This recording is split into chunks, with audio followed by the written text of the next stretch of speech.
Good afternoon, everybody. And yes, I said good afternoon, everybody. My name is Scott Morgan, off the Motor City Madmouth, and I am here with Xavier McKnight doing the real and the rare, a Thursday afternoon, I might add, Xavier. And as we do this broadcast, we figure this was a good opportunity to go ahead and provide a lot of folks with some good entertainment as we approach the weekend. So looking forward to making this dynamic work. We gave everybody an opportunity to enjoy what we have to offer tonight, but over the weekend. And what are your thoughts about the change? I definitely believe that we're making a change to go now in a more positive direction with the real and the rare. We're going to grow this platform. We're going to get this platform to where we want it to be, as well as all of the other platforms that we have here on this great network. Yeah, well, like I said before, the one thing that people should never be concerned about is if you feel you need to make change to better yourself, that's what you do. I don't care whether you're a janitor, whether you're working as a digital producer, or any particular occupation. Don't be afraid to make change, because you know what? You never know. Change can be better. Sometimes it can be worse, but change can definitely be better. But you have to go out there and give it a shot. And I'm very confident that the real and the rare will continue to grow in the magnitude for which we intended when we brought the broadcast on the network. And how we're going to continue to put it together moving forward. So, meanwhile, Xavier, we're going to lead it off. And once again, this broadcast, so you folks know, we'll be talking about the NBA. There's still some news out there. So I'm going to ask you a question, Xavier. Okay, should the NBA begin on December 22nd or on Martin Luther King Day on January the 18th? I'm going to say that the NBA should begin on January the 18th. That's Martin Luther King Day. Normally, I would say no to something like that. But because of the timing of where the NBA season is, and when the NBA season officially came to an end after it was restarted due to the pandemic causing things to come to a halt and a pause back in March, they were able to get things back going there towards the end of July, start of August. Season just finished up a couple of weeks ago. They need to go ahead and delay this until at least January. It could be a catastrophic move if they decide to go into gameplay on December 22nd. Or it could be a move where you have many of your veteran players, many of your superstar players around the league who played in the NBA bubble decide, we're not going to begin the season on December 22nd. We're going to take a little more time off to allow our bodies to rest. That's not going to do good for the ratings. It's not going to do good for the revenue. Yeah, I think it's a no-brainer to start on Martin Luther King Day in mid-January. I mean, really, these guys have worked very, very hard. Not only the bubble was mentally draining for them because of some of the social injustices that you have to deal with, but the NBA of all sports, these guys are unquestionably some of the best athletes in the world, and they do need their time for the body to recover. This is a tough year. I mean, when you consider that this league actually, we're talking, went for a good full year when you think about when it really began last October. Now, some teams, obviously, it ended much earlier, and then other teams ended up having to go a little bit later as they got deeper into the playoffs. So, but to start it in January, it's no big deal. From what I understand, I believe they're talking about a 72-game schedule versus 82 games. Is that what's being talked about? That is what is being talked about, and maybe this could be the start of something that becomes a little more permanent going forward, and not just due to what everything is going on with the pandemic and everything that we have going on in regards to that. They've been talking for the past few seasons now and trying to figure out ways to shorten this regular season to maybe about 10 to 15 games less, and also possibly a potential different start time than starting in October. It doesn't do the NBA any favors when they're starting their season right in the heart of football season and right when postseason baseball is going on too. Oh, no question about it. You want to talk about that? I think college basketball should start in the middle of December or even into January for all I care. Nobody cares about some of these tournaments all over the place. I mean, there's nobody going to compete against the National Football League. We know that to begin with. Pandemic or no pandemic, when they talk about fall, they're only talking about two things, Fall Classic and baseball, right? And the NFL or college football. Basketball, to me, wake me up when it starts in late December, early January, because that's what my mindset is. You know, football will always be king, and so will baseball during the months of September all the way up until December. And in the NBA's case, even though it won't become the case this year, every sport goes out there and owns a particular holiday. Case in point, okay, July 4th, owns by baseball. Auto racing, Memorial Day, right? Where you have the Coca-Cola 600, Indianapolis 500. Baseball and football pretty much own Labor Day weekend. Thanksgiving, we know full well the NFL owns that one. Christmas Day, give it to the NBA. Everybody's used to going ahead and watching the NBA on Christmas Day, and they own that holiday. All right, so they don't have it this year. It doesn't matter. There has been nothing about 2020 that's been normal anyway, so what would it really matter to begin with? We talk about the Masters golf tournament usually being held, in April usually, Indianapolis 500 in May. We all know things are different, but when you talk about things in general, okay, every sport has a day that they can call their own where the stage is all there. So I don't think there's any question that the NBA should start this year on Martin Luther King Day. Obviously we have tremendous respect for Dr. Martin Luther King and what he's done with the civil rights movement, the Black Matters movement. And we've gone ahead and spoken about that numerous times here. And with all due respect, it's something that's important and has to be addressed. But so you might as well start the season on that particular day, especially during unprecedented circumstances here for which you're able to do it. Body allows time to heal. Up until then, don't worry about Christmas Day. But there's plenty of other holidays as well. So, and it's one of the things I want to say to this pertaining to Christmas Day in particular this year. There are some people out there who are upset about the fact that we potentially won't have basketball on Christmas. I love watching the NBA on Christmas too, but this needs to just be brought into perspective here. For what 2020 has been, from the start of it to where we are now, to not knowing where we're going to be at the end of this year. We got a big day coming up next Tuesday, but I just want to remind everyone of that. We have a big day coming up next Tuesday, but we still have the rest of this year to go through as well. And it's felt like we have been walking through a twilight zone or playing the game of Jumanji all year long. I say all of this to say that this is one Christmas and this is one holiday season where if we can be surrounded by our friends, our family, and our loved ones, we need to put more of a focus on that than opposed to any form of entertainment that we can have to distract us from those types of things right now. Let me tell you what, there won't be any shortage of entertainment anyways. We're talking about for the better part of several months, we didn't have any sports going on. I remember joking around earlier in the year how I didn't know what cornhole was until they started putting it on the air. And there were a few other sports I didn't know much about, but it really never mattered to me. We had to find a way just to go ahead and get a handle on things and take this whole pandemic in stride and doing what we've got to do. So with all due respect, I'm not here to badmouth 2020. Every year faces its challenges. We know that, okay? But, is this a year where we had a lot more extraordinary challenge? Yes. But the one thing we can all be thankful for is the NBA did an exceptional job with that bubble not having any positive tests. The National Hockey League did a great job having no tests. Major League Baseball weathered outbreaks. Okay, they got the season done. I don't care about the Justin Turner thing at the very end, big deal. But baseball did a good job recovering. The NFL and college football are dealing with it the best they can. And no, we didn't have March Madness this year, and we didn't have a lot of things going on. But it doesn't make any difference when you put things in perspective. Things happen for a reason, and that's what they're going to do. But the NBA did an outstanding. I was impressed with the work they did to keep their players safe, and I'm equally as impressed that the players bought into it. But they had to, and that when the Lakers won their championship, that they earned it. No asterisk or nothing. Okay, they definitely earned everything. No champion in 2020 should ever have an asterisk whatsoever because they had to work it. But back to the subject at hand, this is an absolute no-brainer. Start on January 18th. Give the bodies a chance to heal. Give the minds a chance to heal. Honor Dr. Martin Luther King, and then we'll get it going again. I personally don't have a problem with it being 82 games. It's just not meant to happen this year. Because remember, next year, the NHL will not have the Winter Classic, nor will it have the All-Star Game.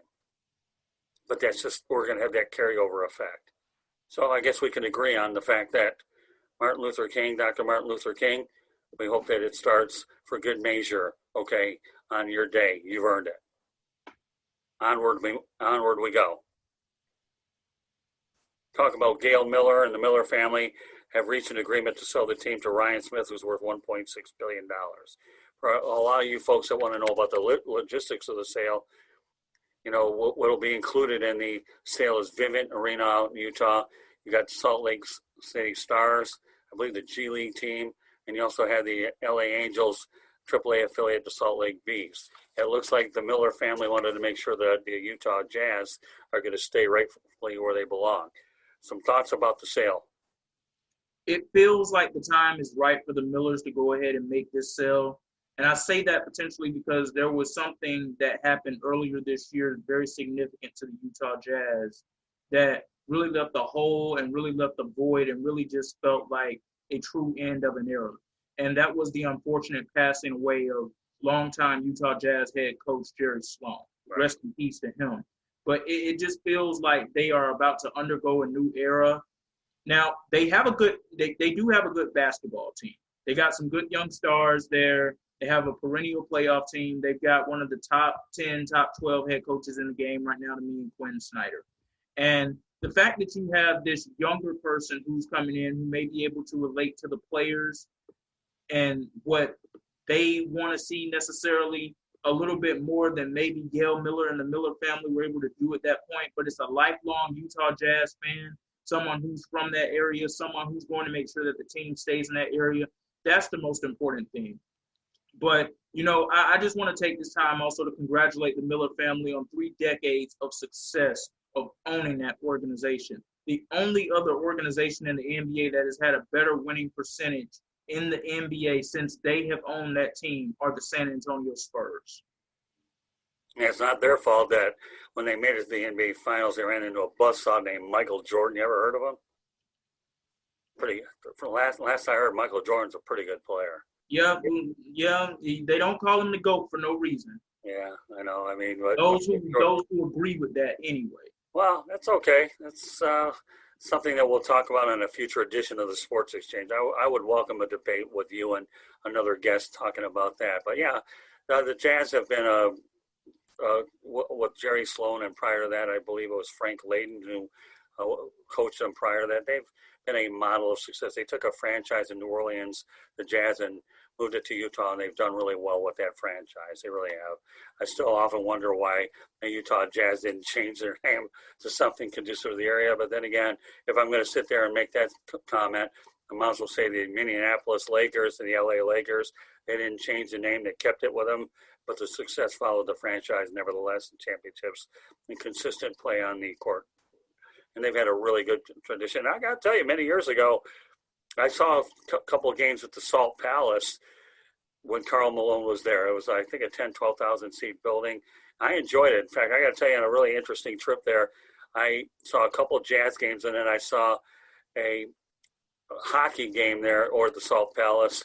And I was on the radio one time talking about my drive around the country, which encompassed over 10,000 miles in 30 days. And one guy had me on during an intermission. It was pretty fun, actually. I enjoyed doing it.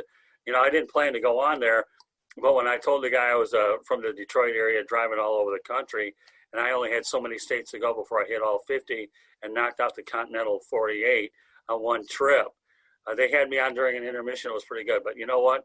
That's been a good franchise for a lot of years. And like anything else, like the Buffalo Bills stayed put in Buffalo, at least the Utah Jazz are in good shape for a long time. So more power to the Millers. They deserve the opportunity to go ahead and sell it to a local businessman that'll keep the franchise stable for a while. Let's talk about Daryl Morey. Changed area codes to the Philadelphia 76ers.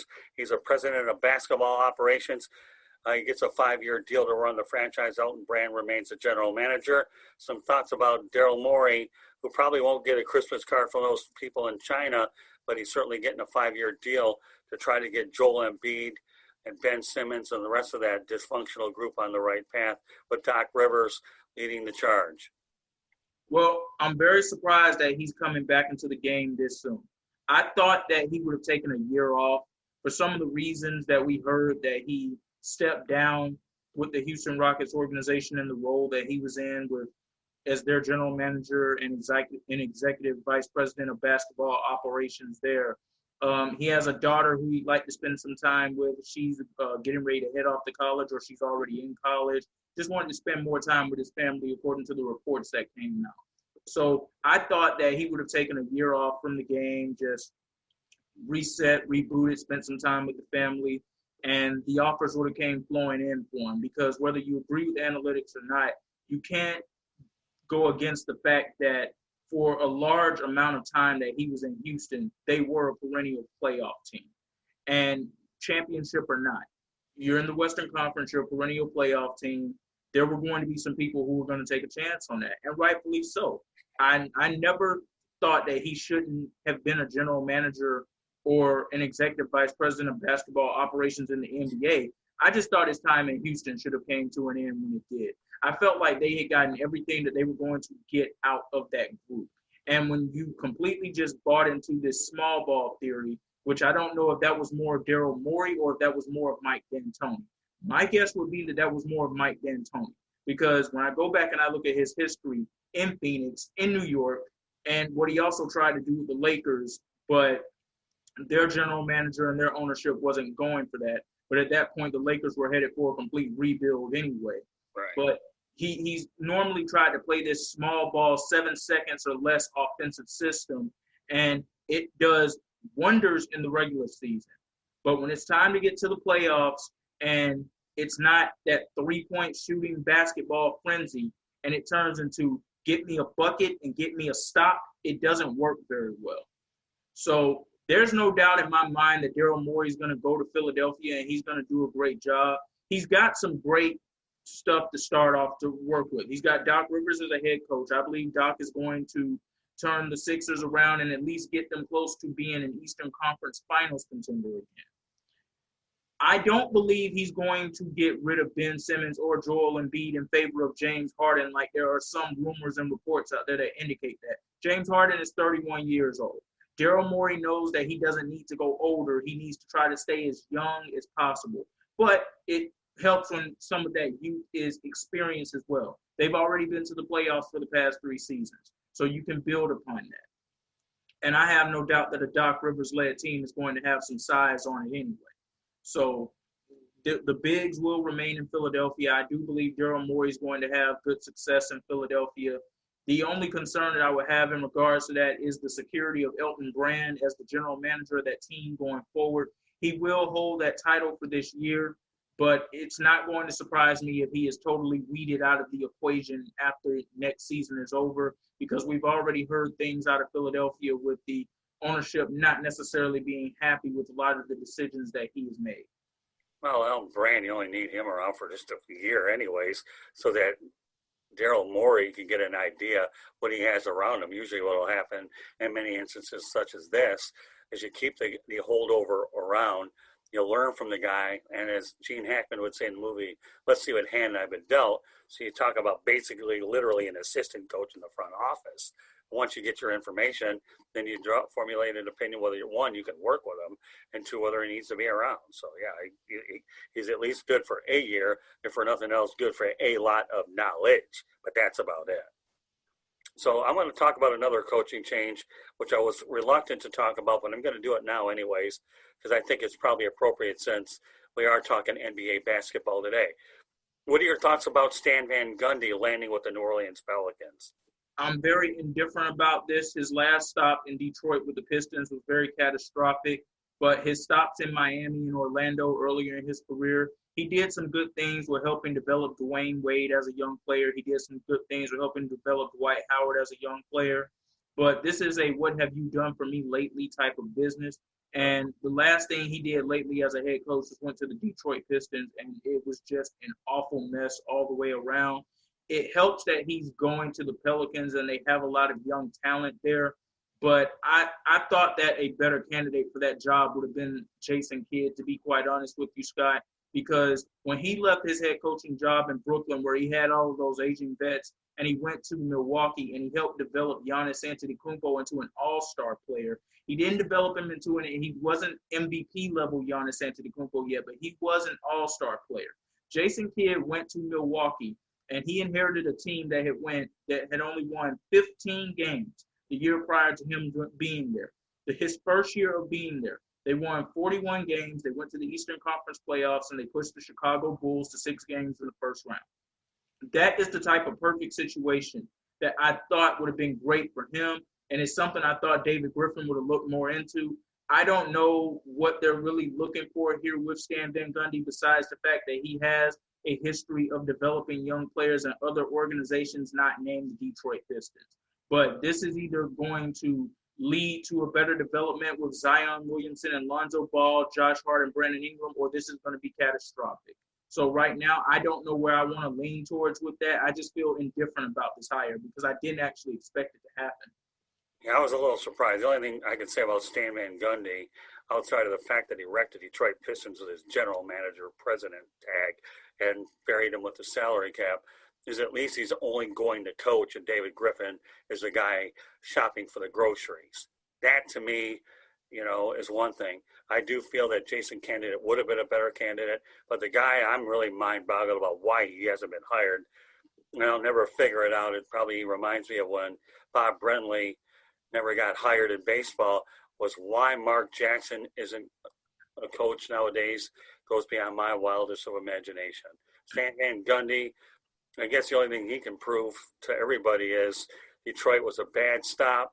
I'd like an opportunity to redeem myself. He gets it, and we'll see whether he can develop the other players. But I think there were far better candidates than Stan Van Gundy, for sure. I definitely totally agree with you. Jason Kidd I liked, but Mark Jackson to me would have been a much better fit than Stan. But, since we're talking NBA at least one more time, okay, then I want to make sure that we cover all the bases and we don't leave a whole lot of things out. So, yeah, I don't know. They could have done better than Stan. But we'll see. I could be wrong. He does have a good nucleus to work with there, that's for sure. And we'll see how those younger players develop. Even though the Lakers appear on the beginning won the trade by getting Anthony Davis, the New Orleans Pelicans have some building blocks. They really, really do. So I think that this trade constitutes as a win-win situation all the way around. So, we'll see what happens. Now, let's transition over to Stephen Silas being hired by the Houston Rockets as their head coach.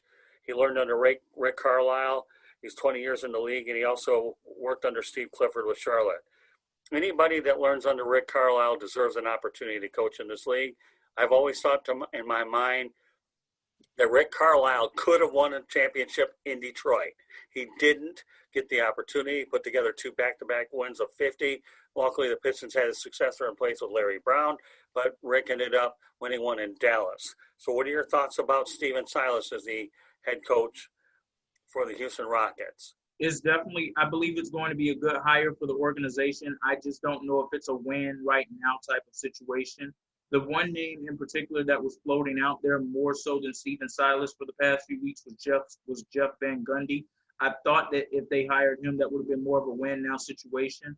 When it comes down to the Houston Rockets, the only person I feel like right now that is truly safe in the organization for the time being is James Harden.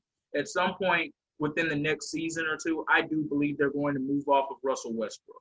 I do believe that now with Stephen Silas, with him coming from Rick Carlisle's system and him coming from the Dallas Mavericks, and also his father being former NBA head coach Paul Silas, who coached a long time in the league as well, there's no doubt in my mind that they're going to rectify that situation of small ball, and they're going to get some bigs in there, somebody who can actually go down low and rebound the basketball and play in the paint and actually have a chance to get a stop against an Anthony Davis as opposed to putting a PJ Tucker on him, who is a very good defensive player, but you can't beat size and you can't beat talented size. That's just the one thing that has to be said about that. So I do believe that that situation is going to be rectified. Like I said, I like the hire, but I'm not sure if that's a championship as of right now type of hire. We'll have to see. Luka Doncic was very happy for him and said that he definitely deserves this opportunity to be a head coach, and I agree with that as well. I'm happy to see that it was him or Wes Unseld Jr. that was going to get the shot. I would have liked to see Sam Cassell potentially get that opportunity as well.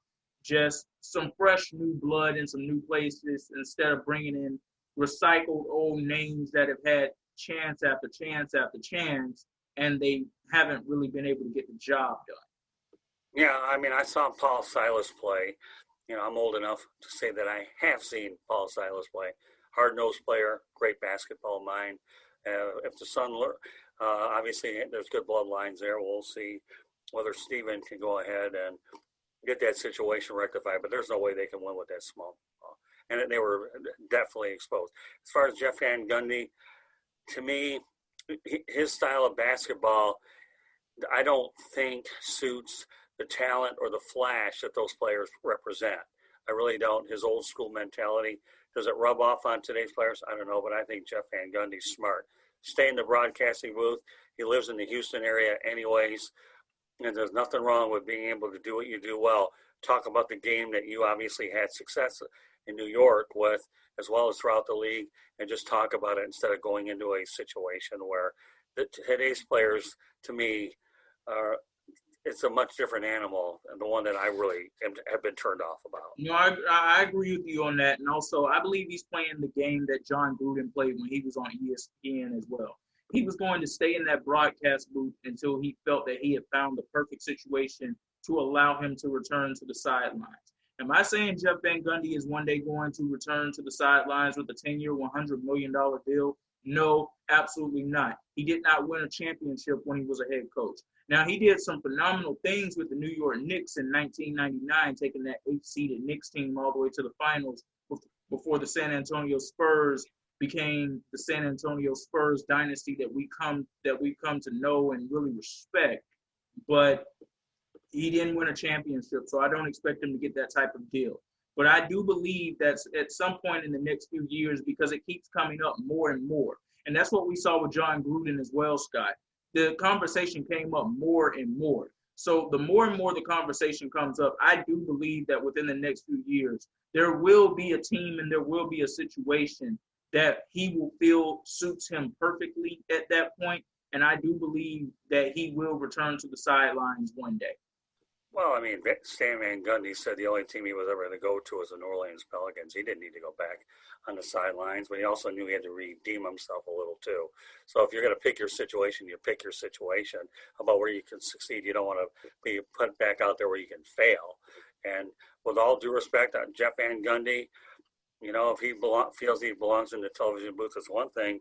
But I should point out today, though, that Tony La Russa has been hired by the Chicago White Sox at 76 years old with the White Sox. You want to talk about a splash hire, bringing on some younger, I'm sure he'll bring on a much younger coaching staff to try to bring him up to speed with analytics. But I think Tony figures he's got one last thing to do in the game. I know he started his career as a manager for the Chicago White Sox, but can he adapt to the analytics today? Time will tell. We won't get into that today. But that means if you can come back at the age of 76 years old, then there's hope up there for a lot of the older coaches should they indeed decide to want to come back. He's definitely got a good young core to go there and work with. Sure does. So, all right, you talked about Sam Cassell. Why don't we go right to it? Time maybe not be ready for him, although I thought Houston would have been a good landing spot since he did some good work over there. I believe he was on the championship teams. Is that correct, Sam Cassell? Yes, 94 and 95. So he certainly would have been a good sentimental hire, but he joins Doc Rivers' staff out in Philadelphia. Some thoughts about that? I'm not surprised that this is happening. I knew that he was not going to remain on Tyronn Lue's staff with the Clippers. Why would I remain on the staff with someone who I was competing with for that job, and they end up getting the job only for me to end up still remaining as an assistant coach? And I'm not even going to be the top assistant coach either, because Chauncey Billups was brought in to do that. So why not go back with what you know, who you've been learning from, until your time to stand in that top spot as a head coach comes? I believe it's a good move on his part, and it's bringing some more championship experience over to the Philadelphia 76ers.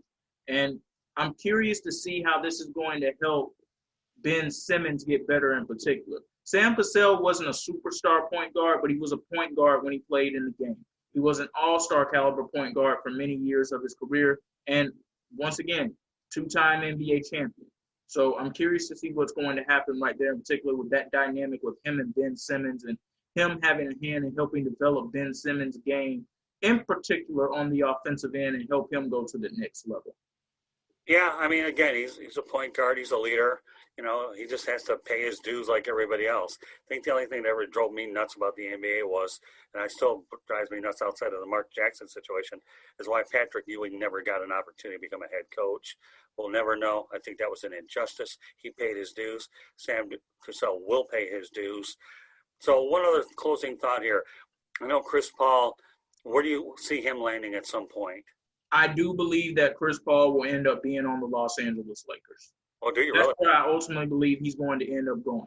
I don't believe the Lakers have the personnel and the resources to go out and acquire a player to the talents of Bradley Beal at this time. I don't believe Bradley Beal is going to be in Washington, but I also don't believe he's going to be with the Lakers. Kyle Kuzma, that's not going to be good enough to be the number one piece that's going to help you go out and get a Bradley Beal, because Washington, even though they're in a rebuilding type of situation, they need those players. They need some players that'll help them get back to the playoffs. Oklahoma City doesn't necessarily care about being a playoff team going forward for the next season or two. They have all those draft picks from the Paul George trade for a reason. They were expecting to rebuild.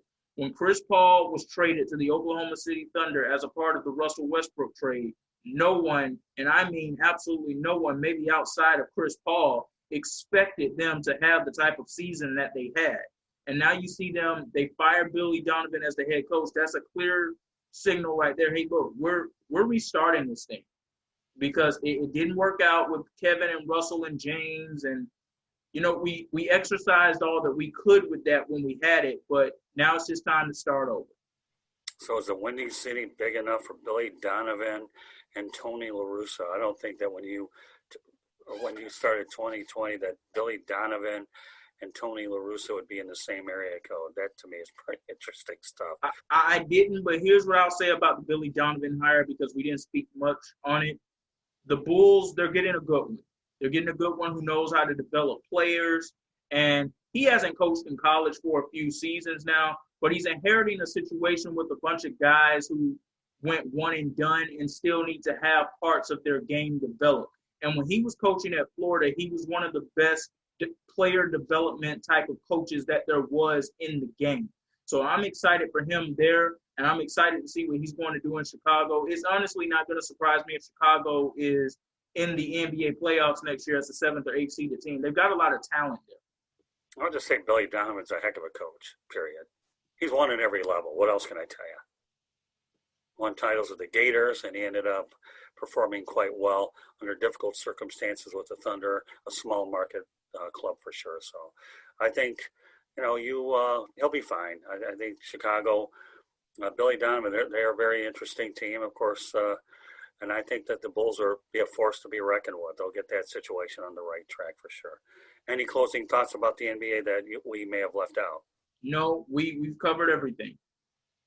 All right, well, just so you know, folks are listening to The Real and the Rare. My name is Scott Morgan, Motor City Madmouth.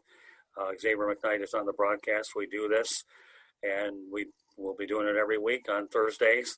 And I enjoy having Xavier on the broadcast. He's a very good young journalist, has a lot of talented qualities, and I can see him being in our industry for a lot of years. This is an opportunity for two guys that really love talking sports, and more importantly, as we continue to build The Real and the Rare with our own broadcast, is where our goal is to make sure that the Real and the Rare tackles more in and out of the sports world. That's how we built it from the beginning, and I expect future episodes to continue to be timely, and I know that's what we're striving for, right, Xavier McKnight?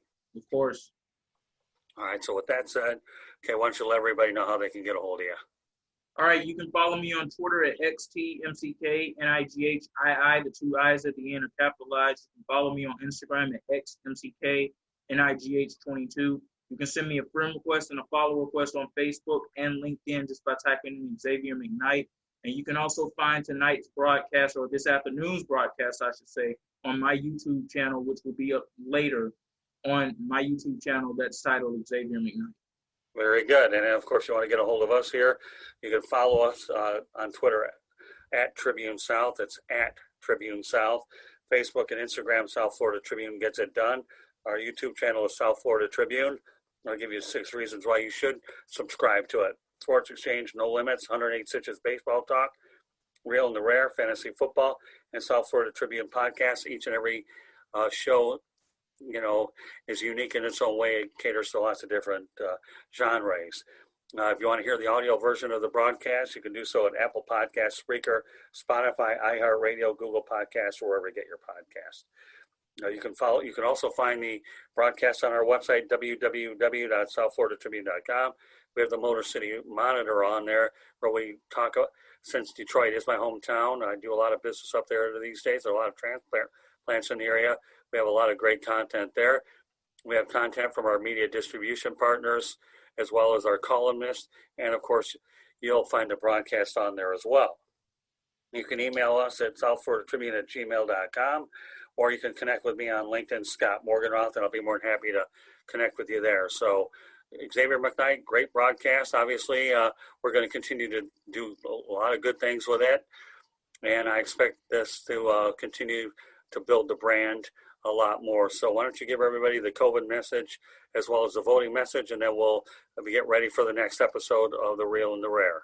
Yes. Well, first for the COVID message, I'm starting to see some more negligent and irresponsible activity take place, and that's very concerning, especially when we have Dr. Anthony Fauci, who is continually telling us this is starting to get a little worse once again. And we're now seeing countries in Europe like France and Italy, they're now in their second lockdowns once again.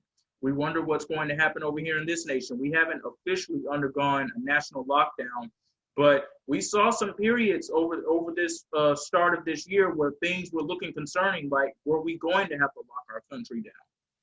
And it's very concerning, despite what you see some of our top officials do, no matter what field it is that they work in. Once again, we have to use our own common sense, and we have to use our own minds for how we need to get through this. So please wear your mask, wear your gloves, don't gather in large crowds, continue to practice social distancing. I know things are getting hard for a lot of us out here because of the fact that it's the holiday season, and that's when you want to be gathered up with others, and that's when you want to be around your friends, your families, your loved ones. And I'm not saying not to do those things, but we have to do them more responsibly this year than we've probably done them in the past. That's the only way we're going to get through this. And as far as the voting message goes, please just go out and vote. Use your voice. You have a civic duty to go out and vote. Whoever it is that you choose to vote for, that's your choice. And we're not here to tell you who you need to vote for. That's not what we do here. But we are encouraging you to go out and vote and use your civic duty to do so. It is an honor and a privilege to be able to live in a government system where you have the authority and you have the right to be able to have a voice in who your elected officials would be, as opposed to being a part of a system like a dictatorship where you don't have that choice and whoever you get is whoever you get.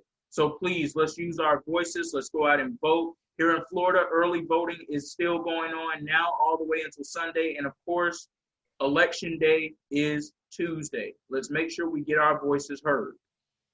All right. Well, I also want to take the opportunity to congratulate the Los Angeles Dodgers for winning the World Series. More importantly, hats off to Dave Roberts, who became the second black manager ever to win the World Series. And since we started the broadcast out by talking about Dr. Martin Luther King, Dave Roberts became the first Asian manager as well as the second black manager to win it. And so congratulations to the Los Angeles Dodgers. You did a marvelous job meeting your expectations and coming home with the prize. I think what's nice about Dave Roberts' accomplishment is it personifies Dr. Martin Luther King, because the Dodgers are the organization that broke the color barrier with Jackie Robinson. So when we start the broadcast out on Dr. Martin Luther King Day, we're going to end it with Dave Roberts as well. So for all those individuals that used to be a little bit critical of Dave Roberts, get off his back. He's got a championship ring, and he deserved it quite a bit. So, and he's going to be in Los Angeles for a very long time. I think so too. And for you individuals that are wondering what this hat is, Florida Atlantic University Owls, the South Florida Tribune will be providing coverage of the Florida Atlantic University of Texas San Antonio game on Saturday over at FAU Stadium, providing that there are no last-minute cancellations due to COVID-19. we've come to pretty much expect everything these days. Hopefully the game gets out there, but if not, so be it. But it just goes to show you that if the President of the United States can get COVID-19, everybody can. So folks, follow our advice and play it safe. So look forward to next episode of The Real and the Rare, Xavier, and we have some things to want to get done. Let's go out there and take care of it. So folks, have yourself a great week. My name is Scott Morganroth. Thank you for joining us on this edition of The Real and the Rare, the Motor City Manmouth, and the X Factor, Xavier McKnight. Have a great week, everybody, and catch you next time.